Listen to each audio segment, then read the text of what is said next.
મિત્રો ઘણીવાર એવું બનતું હોય છે કે જ્યારે તમે નવા ડિવાઇસમાં ગૂગલ એકાઉન્ટ લોગિન કરો છો ત્યારે એ ડિવાઇસ સિવાય બીજા જે પણ ડિવાઇસમાં તમે ગૂગલ એકાઉન્ટ લોગિન કર્યું હોય તેને તેના પ્રોમ્પ્ટ શેર થઈ જતા હોય છે, જેના કારણે તમારી સાથે સાયબર હેક થવાના ચાન્સ વધી જતા હોય છે.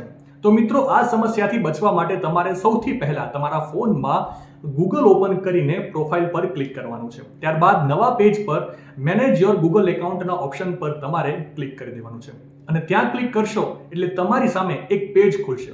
ત્યાં તમારે સિક્યુરિટી એન્ડ સાઇન ઇનના ઓપ્શન પર ક્લિક કરી દેવાનું છે અને ત્યારબાદ નીચે સ્ક્રોલ કરીને ગૂગલ પ્રોમ્પ્ટના ઓપ્શન પર ક્લિક કરી દેવાનું છે. જે બાદ ગૂગલ લોગિન કરવાનું પ્રોમ્પ્ટ જેટલા પણ ડિવાઇસને જતું હશે એનું તમારી સામે એક આખું લિસ્ટ આવી જશે અને એમાંથી કોઈ પણ ડિવાઇસને તમે ટેપ કરીને રિમૂવ પણ કરી શકો છો. માહિતી સારી લાગી હોય તો રીલને વધારે શેર કરજો અને આવી જ અવનવી માહિતી માટે સંદેશ ડિજિટલ સાથે જોડાયેલા રહેજો.